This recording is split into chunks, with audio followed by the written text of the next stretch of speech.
दोस्तों आजकल हमारे देश में पेट्रोल और डीजल की प्राइस घी से भी ज्यादा महंगे हो गए हैं। यही हाल रहा तो एक दिन ऐसा भी आएगा जब पेट्रोल और डीजल को खरीदने के लिए हमें लोन लेना पड़ेगा। जो पेट्रोल 1990 में 12 रुपए में बिकता था वो अब 98 रुपए 61 पैसे में बिकने लगा है। लेकिन क्या आपने कभी सोचा है कि पेट्रोल और डीजल को कैसे बनाया जाता है? जानेंगे पेट्रोल और डीजल बनाने की पूरी जानकारी आज की अपनी इस वीडियो में, तो वीडियो को बिल्कुल स्किप मत करना। साथ ही बताएंगे डीजल और पेट्रोल इतने महंगे क्यों हो रहे हैं। दोस्तों वीडियो में पेट्रोल और डीजल निकालने का जो प्रोसेस आप देखेंगे उससे आपको पता लग सकता है कि इन्हें बनाना कितना आसान है, लेकिन जो दिखता है वो अक्सर सच नहीं होता। इनकी मैन्युफैक्चरिंग यानी इन्हें बनाने की वजह से भी पेट्रोल और डीजल इतने महंगे होते जा रहे हैं, क्योंकि इस प्रोसेस में अरबों रुपए खर्च हो जाते हैं। दरअसल पेट्रोल या डीजल जमीन के भीतर से एक काले और गाढ़े तरल पदार्थ के रूप में मिलता है जिसे पेट्रोलियम कहा जाता है, और ये दोनों ही चीज इसी पेट्रोलियम से बनते हैं। दोस्तों पेट्रोलियम एक लैटिन शब्द है जिसका मतलब चट्टानों से मिलने वाला तेल जो जमीन के अंदर पाया जाता है। वैसे इस पेट्रोलियम के बनने की अपनी एक इंटरेस्टिंग कहानी है। आज से हजारों लाखों साल पहले जब इस धरती पर समय समय पर कई बार विनाशकारी आपदाएं आई हैं, तब धरती पर रहने वाले जानवर, पेड़ पौधे जमीन की गहराई में दब गए और हजारों साल तक दबे रहने के कारण ये पूरी तरह से गल गए।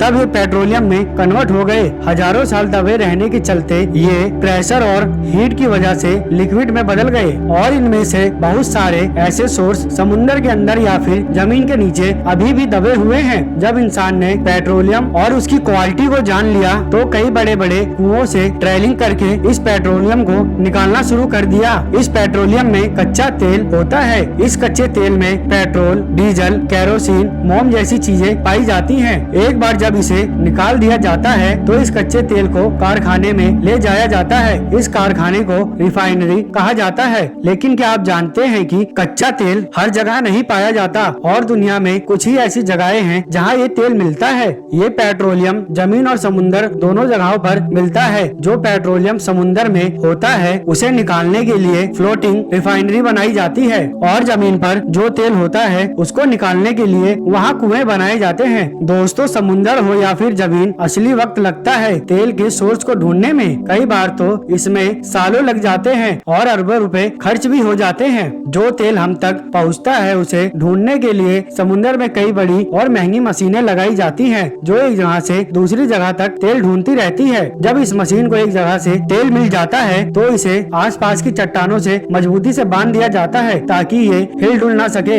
इसके बाद समुद्र के अंदर ड्रिलिंग की जाती है, लेकिन ये जो ड्रिल होती है वो हजारों फीट तक नीचे होती है। जैसे ही एक बार इस ड्रिल से तेल मिलता है तो उसे पाइप की मदद से तैरती हुई रिफाइनरी तक पहुंचा दिया जाता है। जमीन पर ड्रिलिंग का काम भी कुछ इसी तरह होता है। एक बार जब तेल को निकाल लिया जाता है तो इन्हें रिफाइनरी में ले जाया जाता है। इन रिफाइनरी में इस कच्चे तेल को बड़े बड़े सिलेंड्रिकल बर्तनों में डालकर गर्म किया जाता है। फिर अलग अलग टेम्परेचर पर कच्चे तेल में मौजूद चीजें अलग अलग पाइपों की मदद से निकाल लिया जाता है। अब ये होता कैसे है? असल में हमें पेट्रोल और डीजल पेट्रोलियम के अलग अलग टेम्परेचर पर मिलते हैं। आपको तो ये पता ही होगा कि हर तेल का अलग अलग बॉइलिंग पॉइंट होता है। जैसे पानी का 100 डिग्री सेल्सियस, ऐसे ही कच्चे तेल का भी बॉइलिंग पॉइंट होता है, क्योंकि इस कच्चे तेल में केरोसिन ऑयल, पेट्रोल और डीजल होते हैं जो अलग अलग टेम्परेचर पे मिलते हैं। जैसे जैसे हम पेट्रोलियम को उबालते हैं ये कच्चा तेल भाप बनने लगता है। इसे ऐसे समझिए कि डीजल को पाने के लिए 260 डिग्री तक कच्चे तेल को उबालना पड़ता है और 40 डिग्री पर हमें पेट्रोल मिलता है। वहीं 160 डिग्री सेल्सियस पर केरोसिन ऑयल मिलता है। इसी तरह कॉम्प्लेक्स प्रोसेस से पेट्रोल, डीजल और केरोसिन ऑयल जैसी चीजें हमें मिल जाती हैं। एक बार जब हमें पेट्रोल, डीजल मिल जाते हैं तो इसकी टेस्टिंग होती है कि ये कितने ऑक्टेन का पेट्रोल मिला है। जितना ज्यादा ऑक्टेन उतना ज्यादा महंगा और अच्छा तेल माना जाता है। इसके बाद इसे टैंकर में भरकर ट्रांसपोर्ट किया जाता है। इस पूरे प्रोसेस में बहुत सारा इन्वेस्टमेंट होता है। इंडियन ऑयल और रिलायंस जैसी कंपनियां इंडिया में पेट्रोल, डीजल के लिए अरबों रुपए इन्वेस्ट करती है, तब कहीं जाकर पेट्रोल से हमारी गाड़ी चलती है। पेट्रोल बनने का प्रोसेस तो आप जान ही चुके हैं। अब आपको ये भी बता दे कि इसकी कीमत इतनी ज्यादा क्यों होती है। पहला रीजन तो आपको अपने आप समझ में आ गया होगा, जो कि इसे निकालने का बेहद खर्चीला प्रोसेस है। पेट्रोल और डीजल को निकालने के इस प्रोसेस को डेस्टिलेशन कहते हैं। इसी प्रोसेस की वजह से इनकी कीमत भी अलग अलग होती है। अब जिन देशों के पास अपने ऑयल रिजर्व होते हैं वहाँ ये तेल सस्ते पड़ते हैं, वहीं जिन देशों के पास रिजर्व नहीं होते जैसे कि अपना इंडिया, यहाँ पर इनकी रिफाइनरी और डेस्टिलेशन का खर्चा बढ़ जाता है। आज दुनिया भर में पेट्रोल और डीजल की कीमत अलग अलग है क्योंकि मैन्युफैक्चरिंग के साथ साथ गवर्नमेंट इस पर टैक्स भी खूब लगाती है। अपने इंडिया में ही स्टेट और सेंट्रल गवर्नमेंट ने मिलकर 60% से ज्यादा टैक्स लगा रखा है पेट्रोल और डीजल पर। इसके अलावा भी पेट्रोल और डीजल की कीमत हमेशा बढ़ती रहेगी। ऐसा इसलिए है क्योंकि पेट्रोल नॉन रिन्यूएबल है, यानी कि एक बार ये खत्म हो गया तो इसे फिर दोबारा इस्तेमाल नहीं किया जा सकता।